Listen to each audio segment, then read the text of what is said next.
অজু করে কি কাপড় বদলালে অজুর কোনো সমস্যা হবে? অজু করার পরে আপনি কাপড় চেঞ্জ করছেন, লুঙ্গি চেঞ্জ করছেন, পায়জামা প্যান্ট চেঞ্জ করছেন, কোনো অসুবিধা নেই।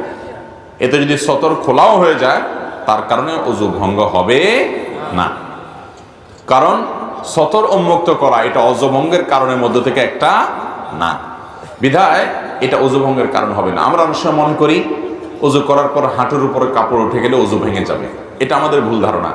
হাঁটুর উপরে কাপড় উঠে গেলে অজু ভাঙবে, কিন্তু অন্য মানুষের সামনে আপনি হাঁটুর উপরে কাপড় তুলে ফেলেছেন, আপনি আপনার রান প্রদর্শন করছেন, তাহলে সেক্ষেত্রে আপনি গুনাহগার হবেন, কারণ আপনি সতর খুলছেন মানুষের সামনে, সেটা ভিন্ন বিষয়। কিন্তু এর সাথে অজু ভাঙার সম্পর্ক নাই।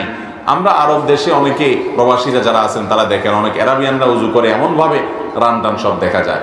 তো কোন কোন মাযহাবে রান সতরের অন্তর্ভুক্ত না, তারা সে অনুযায়ী আমল করে। কিন্তু বিশুদ্ধ মত অনুযায়ী এবং জমহুর উলামাদের মত হলো যে রান সতরের অংশ, এবং হানাফি মাযহাবেও তাই।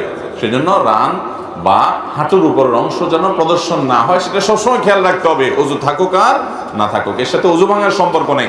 যদি কোনো কারণে কাপড় উঠে যায় তার কারণে অজু ভাঙবে না, কিন্তু সতর ঢাকার যে গুনাহ সেটা আদায় হবে না।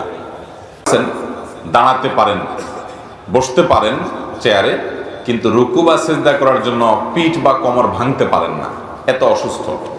যদি এরকম সত্যিই হয় তাহলে ওই ব্যক্তি চেয়ারে নামাজ পড়লে তার নামাজ হবে, যেহেতু সে মাযুর। কিন্তু যদি কারোর একটু সামান্য শরীরটা খারাপ লাগে আর সে চেয়ারে বসে নামাজ শুরু করে দেয়, তাহলে তার নামাজ হবে। কারণ দাঁড়ানোটা যেরকম ফরজ, যথাযথভাবে রুকু করাটাও কি ফরজ, সিজদা করাটাও। আপনি একটু শরীরটা খারাপ লাগতেছে, একটু শরীরটা মেজমেজ করতেছে, এই অজুহাতে কি করলেন? আপনি একটু চেয়ার নিয়ে আরাম করে নামাজ পড়লেন। এই সামান্য ঠুনকো অজুহাতে চেয়ার নিয়ে নামাজ পড়লে নামাজ হবে। অতএব সঠিকভাবে নামাজ পড়তে হবে। এখন কথা হলো, চেয়ারে যারা নামাজ পড়বেন তারা কাতারে কিভাবে দাঁড়াবেন? এটার উত্তর হলো, এমনভাবে চেয়ারটাকে রাখবেন যাতে করে পেছনে মুসল্লিদের কোনো অসুবিধা না হয়। আপনি যদি চেয়ারের পেছনের যে দুইটা পায়া আছে, এই দুইটা পাও, এই দুইটা খুঁটি, এগুলোকে যদি আপনি যে কাতারে দাঁড়াচ্ছেন এই কাতারের ভেতরে রাখেন, কাতারের বর্ডারে, কাতার বরাবর রাখেন, তাহলে পেছনে মুসল্লিরা ডিস্টার্ব হবে না। এক্ষেত্রে একটা অসুবিধা হবে, সেটা হলো আপনার কোমর এবং কাঁধ মুসল্লিদের বরাবর হবে, যেহেতু আপনি কাতারে বসছেন, কিন্তু আপনার পাগুলা সামনে থাকবে। তো যেহেতু আপনি মাযুর, দুইটার যে কোনো একটা বরাবর থাকবে। আপনি যদি চেয়ার পিছনে দেন তাহলে সেক্ষেত্রে পাওটা সবার বরাবর থাকবে, কিন্তু কাঁধ কোমরটা আবার পিছে চলে যাবে। তো যে কোনো একটা পিছনে যাবেই বা সামনে যাবেই, সেজন্য যাতে আরেকজনের ডিস্টার্ব না হয়, সেই ক্ষেত্রে আপনি চেয়ারের পেছনের পায়া, আপনি যে কাতারে দাঁড়াচ্ছেন ওই কাতার বরাবর পিছনে পায়া রাখবেন। আপনার কাতারের বর্ডারের বাইরে যেন পায়া না যায়। বসবেন তাহলে আপনার কাঁধ, এটা মুসল্লিদের কাঁধ বরাবর হবে, হ্যাঁ, পাওটা আপনার সামনে থাকবে। এক্ষেত্রে দাঁড়ানোর জন্য আপনি যে অবস্থা আছেন এই অবস্থা দাঁড়ায় যাবেন, চেয়ার টানটানের দরকার নাই। তাতে কিছুটা সবাই থেকে আপনি সামনে দাঁড়াইতে হবে। আর বসার সময়, রুকু সিজদার সময় সবার বরাবরই আপনি থাকবেন। এটা ওজরের কারণে জায়েজ আছে। সাধারণ অবস্থাতে ইচ্ছাকৃতভাবে কাতারের বাইরে সামনে পিছনে করা কি নেই, জায়েজ নাই। নবী করিম সাল্লাল্লাহু আলাইহি ওয়াসাল্লাম বলেছেন, সাওয়ু সুফুফাকুম, তোমরা তোমাদের কাতার সোজা করো।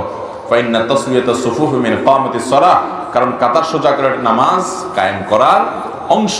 তিনি আরো বলেছেন যে তোমরা কাতারকে বাঁকা করো না, যদি কাতার বাঁকা করো আল্লাহ তাআলা তোমাদের অন্তর বাঁকা করে দিবে। এই জন্য কাতার সোজা করাটা জরুরি একটা কাজ। আল্লাহ আমাদেরকে আমাদের তৌফিক দান করেন।